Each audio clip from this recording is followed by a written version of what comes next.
Brad is an incredible colleague, and I'd like to say friend of mine. We've worked together in the past. He has just an incredible wealth of experience that I want him to share with you today, but he also has a great vision for how we can really get patients and caregivers more involved in primary care and improving the healthcare system.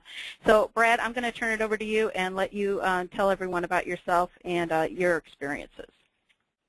Thank you, Amy. I think I've taken control of the machine here. I want to start by just saying that I'm really honored to get to speak with all of you today, because honestly, when HALI showed up in our lives 23 years ago, we had no idea the impact she was going to have on our lives, the impact she was going to have on other folks' lives, and really including a total career path change for me. So it's been an exciting journey, an interesting journey, and not always a pleasant one, but we have been just incredibly blessed to be able to speak with people, talk to people, and I don't have control of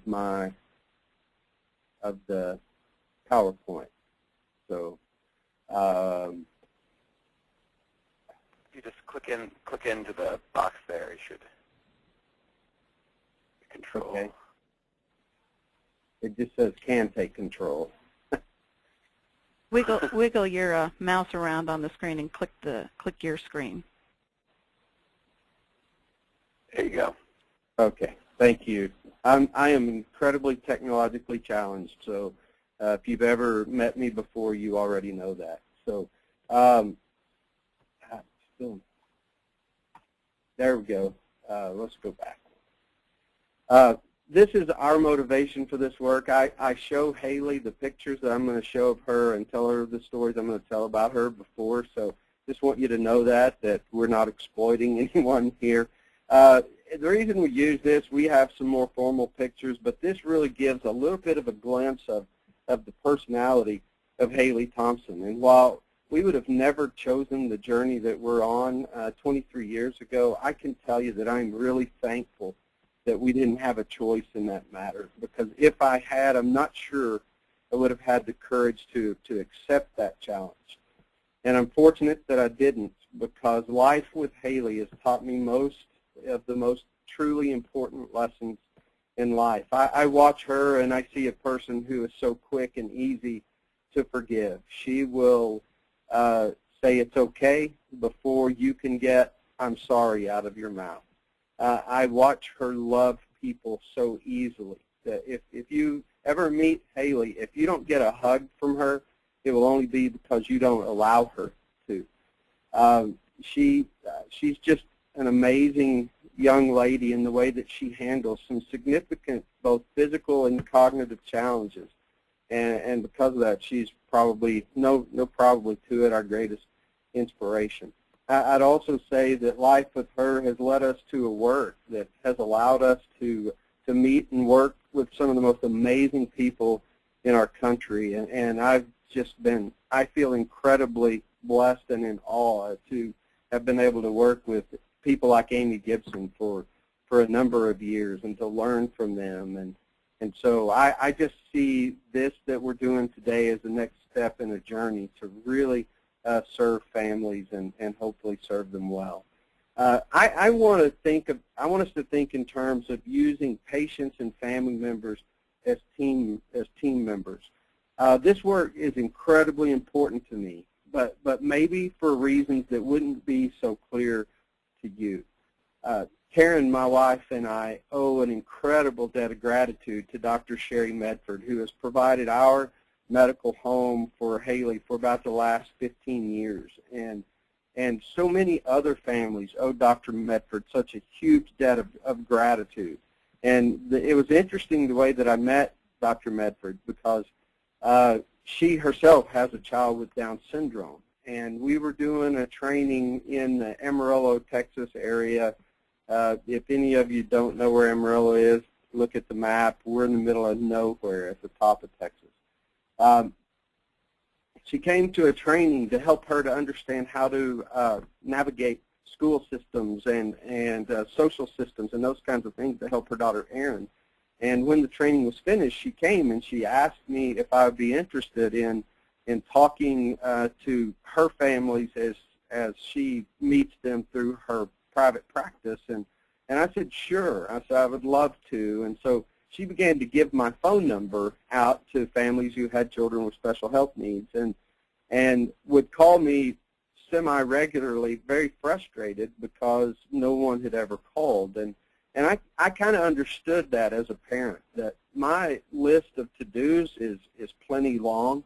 And so to add the number of a stranger that somebody tells you ought to call or it might be helpful to you is something that's probably never going to make it to the top of the to-do list. And so we started thinking out loud, how can we connect to these families? And I introduced the idea of just showing up to her office one day a week.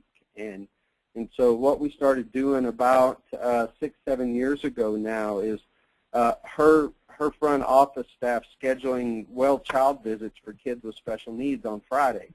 And I will go to her office on Fridays and just sort of hang out. And when she's through or while they're getting shots filled or things like that, she just asks if they would like to speak to me. And if it's a first time, if I've never met them before, she gives me a brief introduction.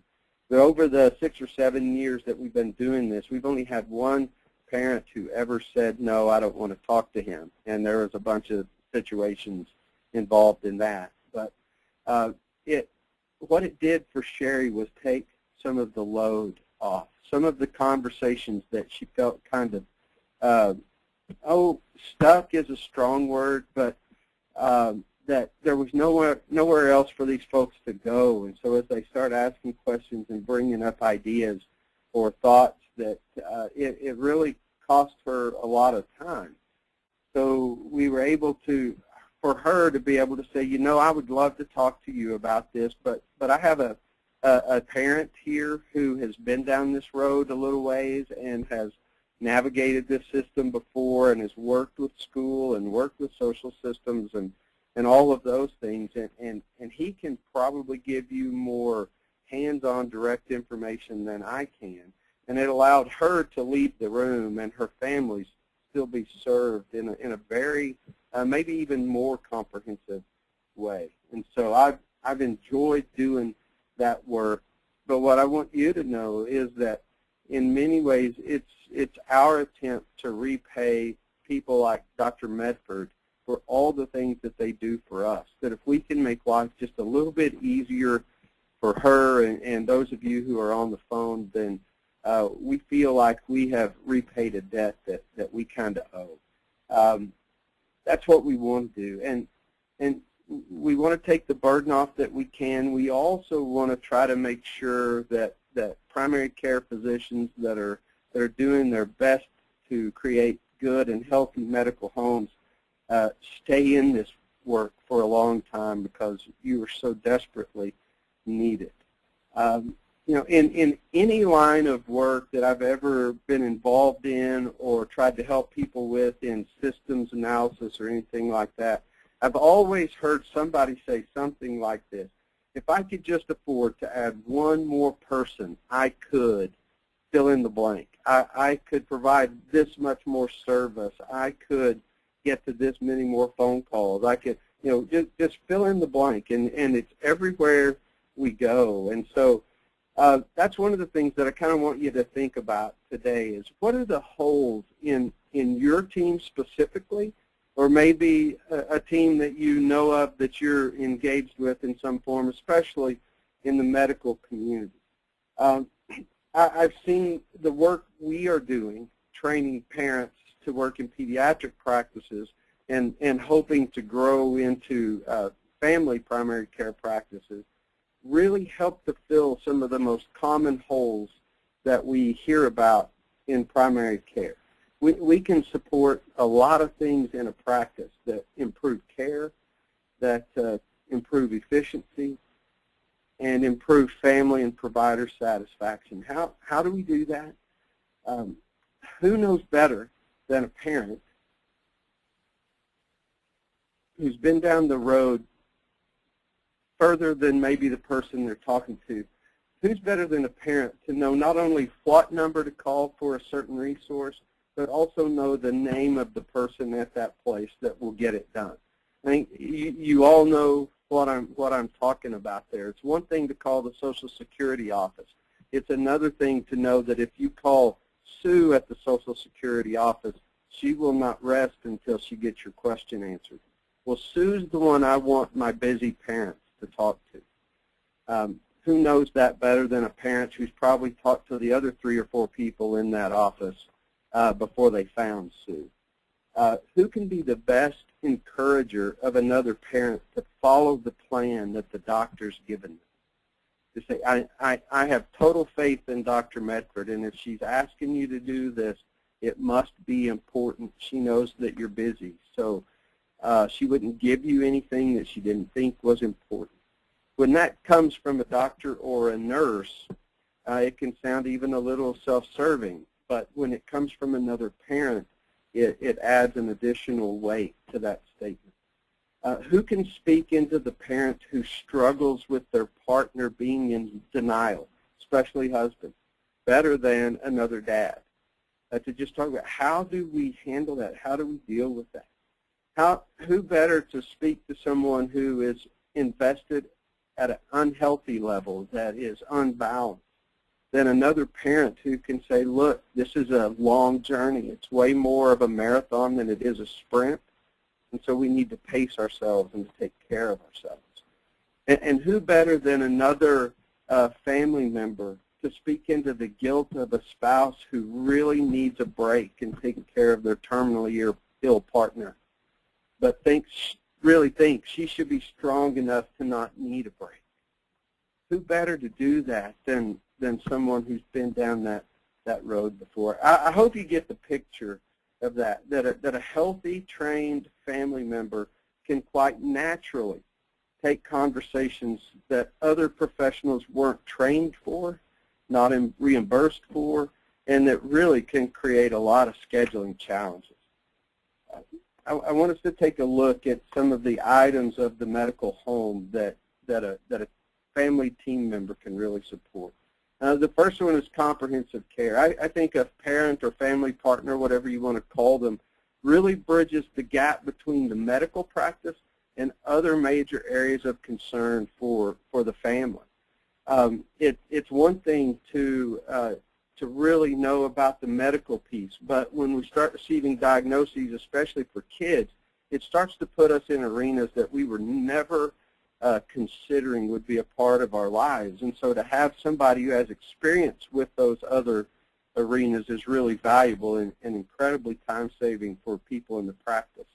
I've been told that when I put up the family-centered piece and I say, well, that seems fairly obvious, I've had people tell me that's not really obvious for a lot of folks. I think being family-centered and having a family member engaged in your practice gives an insight into the challenge of really balancing all of the different things that a person has to do, whether they're taking care of an aging parent, which we are currently doing with my wife's father, or it's trying to raise a child like HALI while having other children in the home.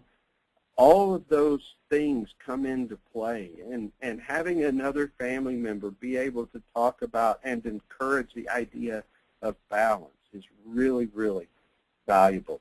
The third thing that I think family partners can help us with is coordinated care. I think a lot of times in the medical arena, and you can shoot me down if I'm wrong in your particular area, but a lot of times we consider coordinated care to be coordinating things within the medical arena. And that medical arena, while it is huge and it takes priority when our kids or our family members are ill or are struggling with an episode of a chronic illness, that there are a lot of other areas that have just as major an impact in our lives. And to be able to have someone that they can connect to and talk to outside of the office visit to talk about how to balance those things and maybe how to prioritize those things, really helpful to the quality of care that they receive, as well as being really helpful to the office, because that just takes one thing off the plate. The fourth item of the medical home elements is compassionate care. I believe it is irreplaceably important for the doctor to take some time to provide the compassionate care. I think it's important for a physician to have a relationship with his patients and with his families. But if the practice has someone who can actually walk the path with these families in an emotionally healthy way, the doctor can operate more efficiently. Dr. Medford actually gets a bump in the way people see her practice, because she can hand them off to me, and I can take them down the path right there when she may or may not be able to, and would have to get back to them or have a nurse or a front office person get back to them. And because of that, we can just provide that. And the Amarillo Children's Clinic gets the praise for that, being more compassionate and more coordinated.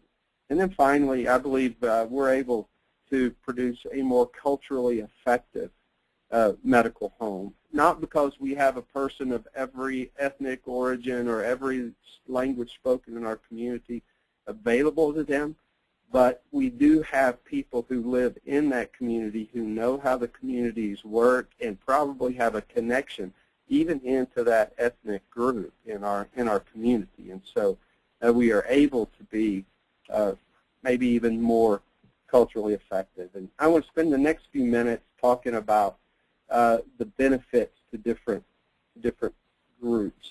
And I'm not changing slides here. There we go. The benefit to families, and most of the time we say, you know, these are obvious. Everywhere I go, I hear providers talking about the importance of this, and I'm thankful that that you guys are emphasizing this over the coming year as you kind of look at the direction you're going. But it's more than just that. I think one of the benefits to families is that it gives them someone who's been there.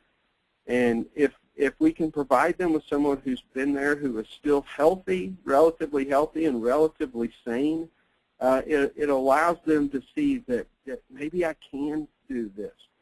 The second thing that it gives them is someone that they can talk to away from the doctor's office. You know, it's really difficult to pick up the phone and just get Dr. Medford on the line.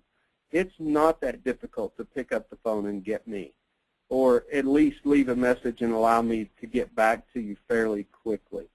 It's not difficult at all to do that. It gives them not only the where, as I mentioned earlier, but the who. And that is so incredibly important when we don't have enough time to get through the to-do list anyway. I think the next three slides are some unique blessings that a family member can give to another family member that are incredibly important supports to both their mental health and to their ability to maintain their participation in their family member's journey. The first one is support through the grief process. These are journeys that no one wants to take, but the burden is lessened by knowing you're not alone. Until you've experienced this in some way, you probably don't give it much thought. I know that we didn't. Until HALI was born with multiple physical and cognitive challenges, we didn't understand. We didn't have a way of measuring just how intense and how complicated it can be. Until my brother was diagnosed with cancer at age 41 and passed away at age 43. We had never given much thought to what it looked like to really care for a person with a chronic illness. And because of that, because that doesn't fit into our picture of normal, most of us go into those situations pretty poorly prepared when it becomes a reality. Some people call this experience chronic grief, in that it never goes away. And it brings regular reminders that what we had hoped for will not happen. And it impacts even the most well-adjusted families and parents and patients. Missed and delayed milestones are like knocking the scab off of a wound, and it happens on a regular basis. Watching a family member struggle with a chronic illness and lose skills and abilities that they once had produces a grief and a loss in family members that needs to be talked about and is hard to reconcile with that picture. And what these things really do is they begin to work to steal, I think, the most important thing that our families need to keep going, and that is resilience. Resilience is the key to thriving in the world that you find yourself in. It explains a lot about the emotions that we find in families as they are working with and living with their family situation. And this is not only true for dealing with children, but also adults who receive diagnoses. For instance, why is it easy to be in denial early? It's because we haven't missed anything yet. When HALI was 4 and 5 years old and they were telling us things about her cognitive abilities, it wasn't a huge deal because while HALI couldn't read at 5, neither could a lot of her classmates. So she was still in the normal range of her peers, and so that wasn't as hard for us to deal with. It was much easier to say, well, she'll catch up. But when she still wasn't reading or barely reading at 8 and 9 years old, all of a sudden it starts to click in. You know, it's easy to stay in denial when a person receives a diagnosis of cancer, which we have recently with Karen's dad, because he looks healthy. It's easy to say, I can't believe that he's that sick because he looks so good. Well, then the next emotion that we will typically experience is anxiety and fear. And where does that come from? It comes from starting to see signs that we're not sure we can handle and wondering how it's going to happen. And then many people will experience anger. And that's because we see people starting to miss milestones or start to lose skills. And we just don't think it's fair, and that produces anger in some of our families. And then why do parents of kids especially stop participating? Because they've lost hope. Because we start to see that no matter what we do, or at least think that no matter what we do, it's not going to really matter. And so why try so hard? I think our greatest work is to help each other celebrate the smallest milestones and to have celebrations when those are reached or when they are maintained, and we need to appreciate every good moment when it comes to our kids and when it comes to our family members who are struggling with chronic health. We have to be able to enjoy the little things, because that's what will produce the energy that allows us to keep going. Resilience defined is the ability to cope successfully in the face of significant adversity and to learn new skills from that adversity. I'd be willing to bet that most of us on this call have learned more from our failures and our mistakes than we have from our successes. That's just sort of how we are wired as human beings. But if we can look back and see where we've struggled and we've seen that we've developed new skills, then that produces a certain energy in us. The practical definition of resilience is simple. It's the ability to bend but not break and then bounce back. Resilience erodes as rituals and celebrations are missed, delayed, or altered. HALI didn't walk until she was 2. But you better believe that when she finally started walking, it was way more exciting to us than if she'd taken the normal developmental path like our son did. It wasn't that we were happy that our son was walking. It was that it just took a lot more effort when HALI did that, and so the celebration was so much greater. You better believe we put her on the phone with everybody we knew when she finally started talking. If you've ever met HALI, you'd be shocked that she ever struggled with talking, because since she started, she hasn't stopped yet. And there have been times where we wish we could find that mute button. But we're so thankful that she finally did. You know, when my father-in-law over the past Christmas holiday didn't have enough energy to play our traditional domino game, it changed things. And watching him almost visually wither away really steals our joy, and it can really steal our resilience. And it's important for us to just recognize that and to encourage people to find those little things that they can hold on to. And a person who has experienced it carries a great deal of credibility into those conversations. The second thing that I think we really can provide families, and I'll talk faster, is the first one is to say yes, the ability to say yes in the midst of saying no. And I want people to understand that I don't want you to ever feel guilty if that no never goes away.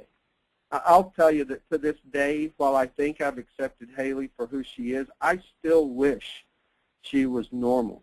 And however you want to define normal. And I believe it's healthy because that wish is for her life to be better.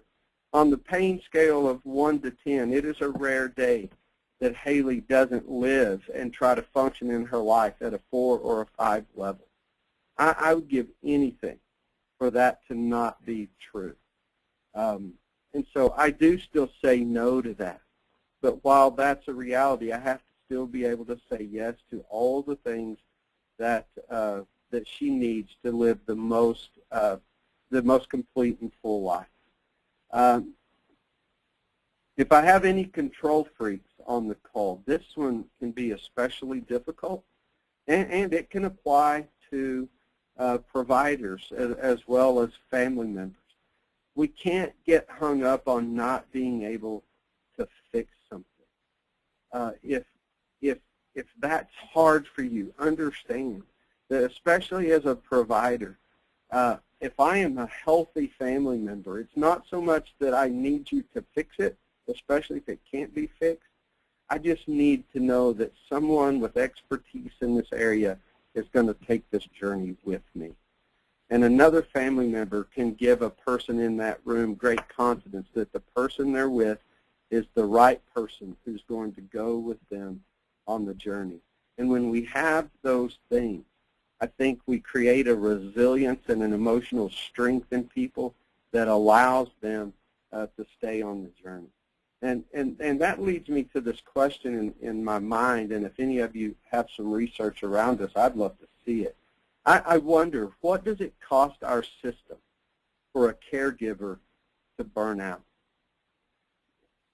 How much does it cost us in terms of neglect or poor care or even abuse when the person who's primarily responsible just flat runs out of gas?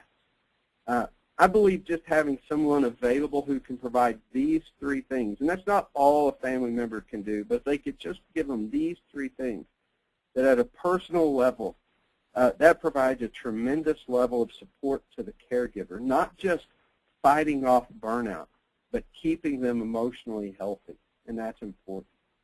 The benefits to providers, the first one is that it reduces the cost of the listening ear. How many times have you gotten caught in one of those conversations that is important and needs to be had, but it really goes outside of your training, or it goes beyond your expertise in a certain non-medical area, and that conversation goes way too long so that the waiting room is filling up?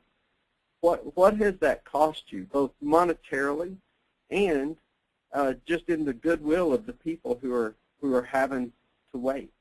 Another benefit of this is that it allows providers to spend more time at the top of their license. My best qualification for this job, yes, I'm a licensed counselor, but my best qualification is that I've got 23 years of experience parenting a child with special needs, an adult with special needs at this point. And so that's my expertise. Let me help you by operating at the top of that license and free you to operate at the top of yours. You know, in our current system, as we move, this can save you time and improve your revenue stream. And as we move, hopefully, forward into a new system that is not so heavily weighted toward pay for performance, we've seen some small studies that show that it will save your network and that it will cut down on ER visits. It will cut down on the length of a stay someone has to have in a hospital, and it can cut down on the number of readmissions that the families we work with actually have. And so there's some real value in this to your practice. I just wonder, what are the things that providers do regularly? And it's kind of tough to ask this question in this format, but that are, number one, time consuming, number two, not a part of your training, and number three, either poorly or not reimbursed at all. And thinking of those things and how many of those things could be handled and dealt with well by a family member, something to give thought to. Then the last that I want to talk about just briefly is the benefit to community support groups. This is really important to us, that people who work with families, one of the challenges we have, regardless if you're a family health information center or a parent-to-parent center in a state, is that we don't have direct access. There's nowhere for us to go. We can't go to the doctor's office and get a list of families that they serve that fit our mission. We can't go to the school and get that list. We can't go to the American Cancer Society and get that list. But as a community support person, being able to work in Dr. Medford's practice, I get almost direct access. Yes, I have to be invited into the room, but we almost always are. And so this allows us to provide families in our community with that mission. One of the big things that led us to look at pediatrics 10 years ago to get involved is because when we first started the HALI project, we were mostly working through schools, and what we were seeing is that by the time kids got to school, that their parents had already created a way of managing life. In some cases, it was very good and very healthy, and in other cases, it was very unhealthy and out of balance in our opinion. But because it was working for them, they were always very reluctant to change. And so in our minds, we thought if we can get to families sooner, maybe we can invest in them and have input into the way they try to manage this life so that in the end they are healthier. And so that's what we found. One final thing, and I'll leave you with this, and I'll take any questions that you have. It's been 10 years ago that I got to work with a group in Big Pampa, Texas, and for the most part, this group had children who were now adults, and they were beyond the education system. And as they would tell me stories, it would bring tears to my eyes as they talked about being the first group of parents who took their kids with special needs to the local school.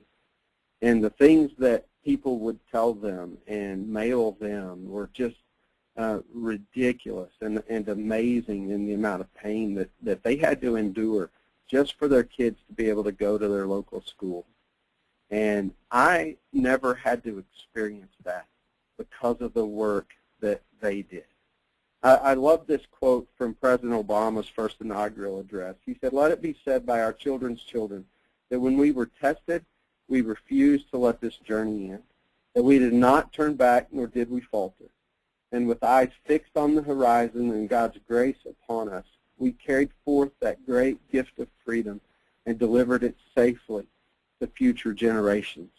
That group of parents in Pampa, Texas did that for the Brad Thompsons of the world. And I want it to be my legacy that I leave it better than I found it. And I'm thankful for people like you who are on this call that are fighting the same battles in different arenas and in different parts of the country, so that when my son's children are engaged in this fight, that they won't be fighting the same battle. Thank you. God bless you for what you're doing, and if you have any questions, I'll be happy to try to tackle them in the last 10 minutes of the call. Brad, that was excellent in more ways than one, just in terms of talking about your experience, but also I think what's important to to acknowledge is that this is a new model of care. So when we're talking about patient-centered medical homes and building the care team, what you've described for a particular population of patients being served by Dr. Medford, you really helped meet the need for that practice and those patients that are part of that practice. I think we can, as you alluded to, that there's a lot of other similar models that are being employed all around the country, whether it's through hiring community health workers that are trained and they're so valuable to the practice because they know the community, they're connected to the people in the community, they've had some of those shared experiences, and I think as we start to look at how we craft these new models in a medical home, we need to think about what are the services that are needed by the population that I'm serving, and then how can we, through certainly as we think about new payment structures, we want to embed this as a role in the practice that really is more of a professional role and is part of the care team. And I think you've certainly spoken to a lot of the ways that we've already started to demonstrate that there's cost savings associated with this and certainly improvements in quality of care. And there's a lot of experiences that other people would probably like to share. But do we have, Lauren, anyone on the phone who would like to raise their hand and ask a question? We don't yet, but there are a few written questions. Okay, great. So anyone we got a few minutes left if you want to ask a question live on the phone. Otherwise, I'll go through a few of the questions that have come in. So, Brad, as we're I started talking a little bit about the payment part of this, how does someone afford to have someone like you in a practice? And if they can figure out how to pay for someone like you, what are some, in addition to some of those benefits, how would they find someone like you in their practice? That was an interesting question because it's a question that Dr. Rich Antonelli, he actually made it in a statement. He said, if we had a Brad Thompson in our practice, we would do that too. My response to him was, you do. You just haven't been looking through the right lens to find them. And what we have seen in the pilot projects that we've done in Nebraska and are now beginning in Wyoming and Montana is that they are identifying these parents amongst their patient panel. And almost without exception, the people that as we start talking about these qualities, as they start thinking in their minds and making the list, those people are the ones, and they do incredible work in the practices. The way we afford it, I think there are 2 or 3 different ways. If you're looking at a pay-for-performance model, and I know we're trying to move away from that, if I can save Dr. Medford, we found this to be a pretty competitive rate. We pay our partners $15 an hour, and they are part-time employees, so you can adjust the number of hours they work based on the percentage of families or the number of families that you want them to work with. So you can control the amount of salary or wage that you're paying out to these folks. In our Wyoming and Montana practices, they're looking at 1 day a week because they don't have huge patient panels. In Nebraska, they wanted to hire them to be full-time employees, and that works great. What we've done is in these pilots and in these starter samples, we have found grant money to pay for the partners for a year to 18 months with the idea and the open conversation that the practice will look and to see if it's been valuable to them, and if it is, they'll start to assume some of the cost of that person being in their practice. Another way to look at it is that if I save Dr. Medford an hour a week in conversation, and she can bill that hour working with someone else, I've paid for myself, and I've allowed her to operate more at the top of her license. The third way that we can do it, and I recommend this to communities as well, is that in most communities there are small foundations or trusts that are looking and legally required to invest money in different works. And if you have a nonprofit organization that you can work through, you can partner in writing a grant for $15,000, $20,000 that will cover the cost of that. And in many communities where they they don't have these huge foundations that are going to build buildings and things like that. This is a great way to markedly improve your community, and so there are people who are willing to invest those foundation or trust dollars into that work. So that answer that question? Yeah, no, that was great. So yeah, as you mentioned, there's lots of pilots going on around the country, lots of models that are being tested as we're trying to move away from that fee-for-service that you were talking about. We can't just keep doing more and not being as concerned about the quality of the care. And certainly as we're starting to, certainly at the PCPCC and many people who we work with, continue to advocate for more payments around things like care coordination and other aspects of care, following up with people as they're transitioning from one place to another. I mean, a lot of the things that you talked about, are aspects of care that are absolutely critical and vital and being required of practices now, but that don't necessarily, you don't need a license to do. So, right. And then having this added experience of walking through and sharing that journey of caring for someone and being able to provide that additional compassionate care that you described, I think can add a lot of real value to the practice as they're trying to build these elements into the care that they're providing. Right, and we've heard stories, especially from our practices in Nebraska, about learning information that could have saved the system as we look at medical neighborhoods and those kinds of concepts, that a mom was especially intimidated to tell her doctor that her electricity had been turned off while being sent home with a breathing treatment machine that she couldn't operate because she didn't have electricity. And so they were regularly going back to the hospital. Well, when that practice got a partner in there, she didn't feel, she was very comfortable in talking to another mom about her home situation.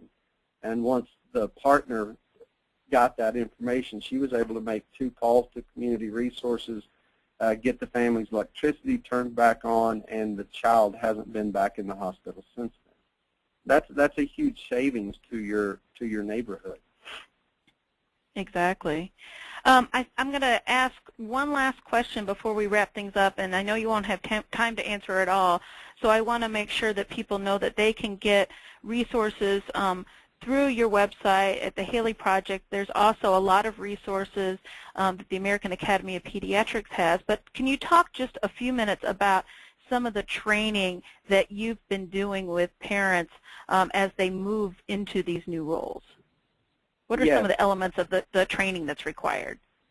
The first element is an emotional awareness training to make sure that they have really accepted, not that they don't have good days and bad days, but that they have really accepted their child as they are and are advocating for the real child and not the dream child.